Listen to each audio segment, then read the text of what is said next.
పాత బైక్లను కొనడానికి చాలా రీజన్స్ ఉంటాయి. వీటిని పక్కన పెడితే పాత బైక్లను కొనేటప్పుడు మీరు కొన్ని విషయాలను ఖచ్చితంగా గుర్తుంచుకోవాలి. లేదంటే మీరు మోసపోయే ప్రమాదం ఉంది. డబ్బులు లేకనో, పురాతన బైక్లంటే ప్రేమతోనే చాలా మంది సెకండ్ హ్యాండ్ బైక్లు కొంటుంటారు. కానీ పాత బైక్లను కొనే ముందు మీరు చాలా జాగ్రత్తగా ఉండాలి. ఎందుకంటే కొన్నిసార్లు నెల 2 నెలలు వాడిన తర్వాత బైక్లు పూర్తిగా పాడవుతుంటాయి. దీనివల్ల ఈ బైక్ను అనవసరంగా కొన్నానే అని ఫీల్ అవుతుంటారు.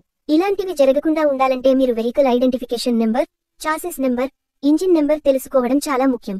అసలు మీరు పాత బైక్ను కొనడానికి ముందు తెలుసుకోవాల్సిన కొన్ని ముఖ్యమైన విషయాల గురించి ఇప్పుడు తెలుసుకుందాం పదండి. చాలా మంది పాత బైక్లను కొన్ని తర్వాత చెడిపోయిందని చెప్తుంటారు. అందుకే సాధారణంగా బైక్ కొనడానికి ముందు వాటిని క్షుణ్ణంగా పరిశీలించి దాని కండిషన్ గురించి ఖచ్చితంగా తెలుసుకోవాలి. మీరు కొనే బైక్ ఇంజిన్, గేర్లు, బ్రేకులు, టైర్లు, ఇతర భాగాలన్నింటినీ జాగ్రత్తగా చెక్ చేయాలి. అలాగే బైక్ను ఖచ్చితంగా నడపాలి. అది ఎలా నడుస్తుందో తెలుసుకోవాలి. ముఖ్యంగా బైక్ను మంచి మెకానిక్తో చెక్ చేయించాలి. పాత బైక్ను కొనే ముందు దానికి సంబంధించిన insurance papers, bike registration paper, RC, ఇతర డాక్యుమెంట్లను చెక్ చేయాలి. అన్ని పేపర్లు చెల్లుబాటు అవుతాయో లేదో చూసుకోవాలి. అయితే చాలా మంది కారును కొనే ముందు అన్ని సక్రమంగా ఉన్నాయో లేదో చెక్ చేస్తారు. బైక్ను కొనే ముందు కూడా ఈ విషయాలను గుర్తుంచుకోవాలి. పీడీఈ చెక్ చేయండి. పీడీఈ అంటే pre delivery inspection.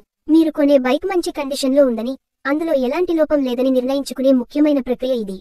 Bike company స్వయంగా అనేక పారామీటర్లపై చెక్ మార్కులను పెడుతుంది. పీడీఈ సాధారణంగా కొత్త బైక్ కొనేటప్పుడు కంపెనీ చేస్తుంది. కానీ పాత బైక్ కొనేటప్పుడు మీరే చేయాలి. చాసిస్ నంబర్లు. బైక్కు చాసిస్ నంబర్ ప్రత్యేకమైన గుర్తింపు. ఇది 17 అంకెల సంఖ్య. అంటే ఇది తయారీదారు, మోడల్, సంవత్సరం, విఐఎన్ వంటి బైక్ గురించి పూర్తి సమాచారాన్ని తెలియజేస్తుంది. అందుకే మీరు పాత బైక్ను కొనేటప్పుడు చాసిస్ నంబర్ లేదా ఫ్రేమ్ నంబర్ను ఖచ్చితంగా చెక్ చేసుకోవాలి. బైక్ డాక్యుమెంట్లు, రిజిస్ట్రేషన్ కార్డుపై రాసిన చాసిస్ నంబర్ మీకు కనిపిస్తుంది. ఇవన్నీ మీరు చెక్ చేసుకుని బైక్ను కొనడమే మేలు. లేదంటే మీరు మోసపోయే ప్రమాదం ఉంది. మరిన్ని విశేషాల కొరకు మా ఛానల్ని లైక్ చేయండి, షేర్ చేయండి, సబ్స్క్రైబ్ చేయండి. Thanks for watching.